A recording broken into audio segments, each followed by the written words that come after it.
Bonjour et bienvenue dans cette nouvelle vidéo. Dans les précédentes vidéos, nous avons parlé de l'équilibre de translation et de rotation. Dans ce cas-là, l'objet étudié ne bougeait pas. À partir de maintenant, nous allons étudier les objets en mouvement.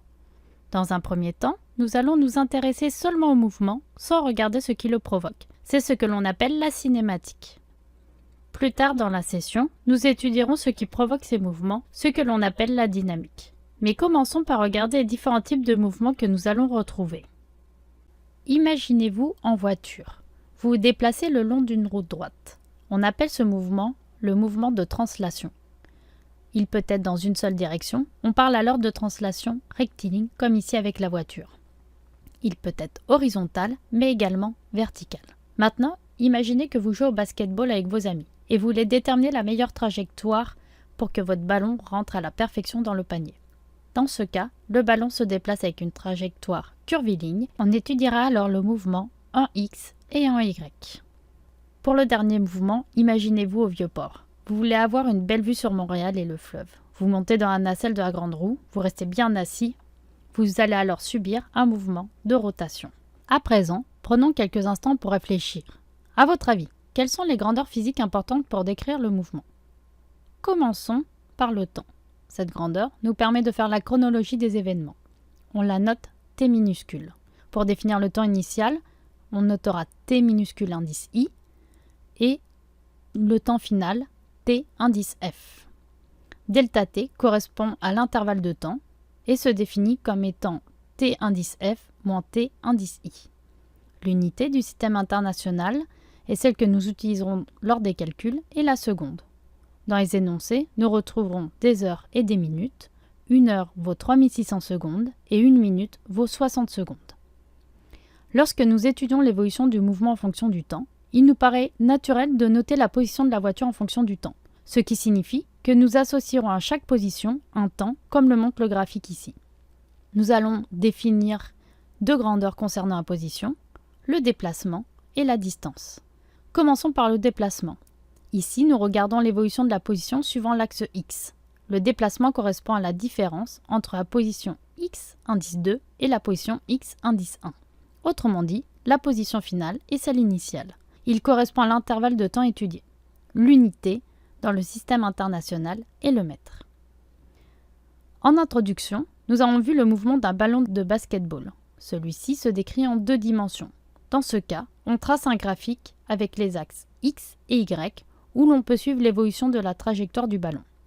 Le vecteur position se note R avec une flèche et se décrit avec ses deux composantes, une suivant l'axe X et l'autre suivant l'axe Y.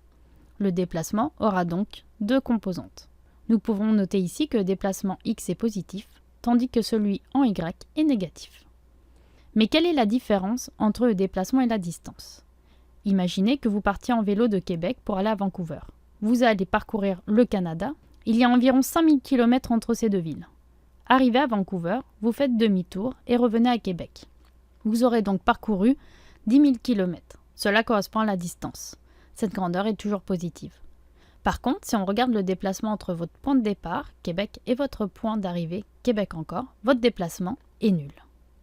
Maintenant que nous avons défini le temps et le déplacement, passons à la vitesse. Celle-ci correspond au taux de variation de la position par rapport au temps. On la note V minuscule.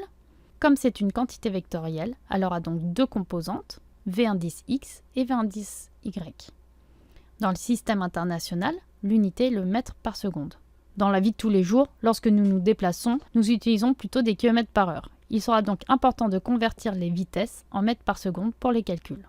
Lorsque vous passez de km par heure en mètres par seconde, le facteur de conversion est 1000 sur 3600. Autrement dit, on divise par 3,6. Pour retrouver des km par heure à partir des mètres par seconde, on va multiplier par 3,6. Maintenant, regardons un peu la variation de la position X en fonction du temps. La tangente à la trajectoire correspond à la composante X de la vitesse. Lorsque la pente est descendante, la composante de la vitesse est donc négative. Si elle est ascendante, elle est positive. Nous pouvons alors tracer le graphique de la composante de la vitesse en fonction du temps. Nous remarquons que les positions maximales et minimales correspondent à une composante de la vitesse nulle. Maintenant, imaginez-vous dans le métro. Celui-ci s'approche d'une station. Il ralentit. Cela signifie que la vitesse du métro diminue, il y a donc une accélération. L'accélération correspond à la variation de la vitesse en fonction du temps. C'est une quantité également vectorielle, on aura donc deux composantes, A indice x et A indice y. L'unité est le mètre par seconde carré. Nous pouvons tracer l'évolution de la composante x de la vitesse en fonction du temps. L'accélération correspond à la tangente. À votre avis, quel est le signe de la composante de l'accélération ici? On voit que dans cette partie de la trajectoire, la grandeur de la vitesse diminue. Comme la vitesse est en x négatif, l'accélération sera donc en x positif. Lorsque l'accélération est nulle, cela signifie que la vitesse est soit à sa valeur maximale, soit minimale. Nous pouvons alors tracer le graphique de l'accélération en fonction du temps. Et dans le cours, nous étudierons des accélérations constantes. Regardons à présent les différents mouvements rectilignes que nous allons retrouver durant la session. Le premier mouvement est le mouvement rectiligne uniforme ou MRU. Dans ce cas, la trajectoire est suivant un seul axe, comme ici la voiture sur l'axe horizontal. Dans ce type de mouvement, l'accélération est nulle, c'est-à-dire que la vitesse est constante, donc elle ne varie pas sur l'intervalle de temps étudié. On se rappelle que la vitesse correspond à la variation de la position sur l'intervalle de temps étudié. Nous pouvons alors écrire que le déplacement ici sur l'axe x est égal à la composante x de la vitesse multipliée par l'intervalle de temps. Maintenant, imaginez-vous en train de sauter en parachute. Vous approchez du sol et à une certaine hauteur, vous ouvrez votre parachute. Que va-t-il se passer? Vous ralentissez. Cela signifie que votre vitesse diminue et qu'il y a une accélération, ou plus précisément une décélération. Cette accélération sera constante dans les exercices que nous ferons. On appelle ce mouvement le mouvement rectiligne uniformément accéléré, ou MRUA. Si on regarde la trajectoire, on remarque que la vitesse est toujours tangente à celle-ci. Les deux vecteurs de la vitesse sont suivants les y négatifs. On remarque également que vous perdez de la hauteur, donc le delta y sera négatif. Maintenant, regardons les équations décrivant ce mouvement. Comme il s'agit de composantes, il faut respecter les signes.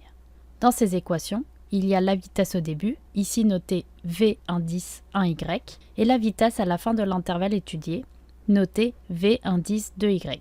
Si votre mouvement est en x, vous changez les y par des x. Maintenant, regardons quelques cas particuliers où l'accélération est connue. Ici, le ballon tombe en ligne droite vers le bas. Son accélération est constante et vaut 9,81 mètres par seconde carrée.